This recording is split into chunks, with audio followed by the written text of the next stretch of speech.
স্বাধীনতার পর দেশের অর্থনীতি পুনর্গঠনে বড় ভূমিকা ছিল অগ্রণী ব্যাংকের। কিন্তু সীমাহীন অব্যবস্থাপনা আর অনিয়মে প্রশ্নবিদ্ধ প্রতিষ্ঠানের কর্মকাণ্ড, যা আরও একবার উঠে এলো অভ্যন্তরীণ বিশেষ নিরীক্ষায়। প্রতিবেদনে বলা হয়, ব্যাংকের কোর সিস্টেমে সক্রিয় হিসাব প্রায় ১.৫ কোটি। এর মধ্যে সঞ্চয়ী ১,৩৯,০০,০০০। দেশের ১০টি বড় শাখায় নমুনা পর্যবেক্ষণ করে এসব হিসাবের ১৩% বা ১৮ লাখ থেকে কোনো চার্জ আদায় না করার তথ্য পায় নিরীক্ষা দল, যাতে ব্যাংকের বার্ষিক ক্ষতি প্রায় ৬৩ কোটি টাকা। অন্যদিকে ৪৫,৭০,০০০ গ্রাহকের হিসাব থেকে কাটা হয়নি SMS অ্যালার্ট চার্জ। তাতেও ক্ষতি ৬৪ কোটি ৪২ লাখ টাকা। সব মিলিয়ে বছরে খোয়া যায় ১২৮ কোটি ৫৩ লাখ টাকা। ১.৫ দশকে যার পরিমাণ প্রায় ১,৯০০ কোটি।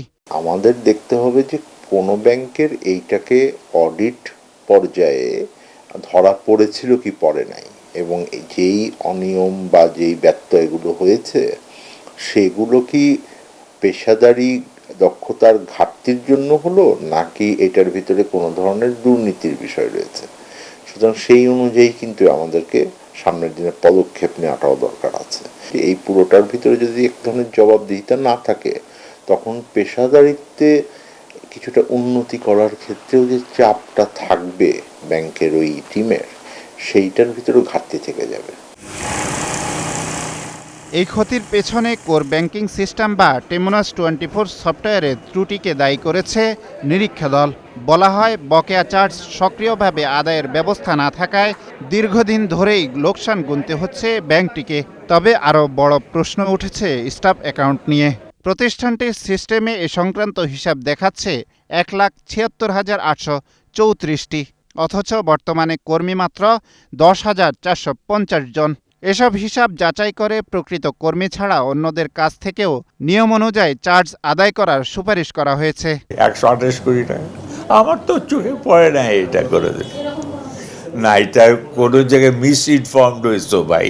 বাংলাদেশ ব্যাংকের প্রতিবেদন এবং একই সাথে ব্যাংকের অভ্যন্তরীণ প্রতিবেদনে যে অনিয়ম বের হয়েছে, এই বিষয়ে ব্যাংকের উচিত তাৎক্ষণিকভাবে এটার ব্যাপারে ব্যবস্থা গ্রহণ করা।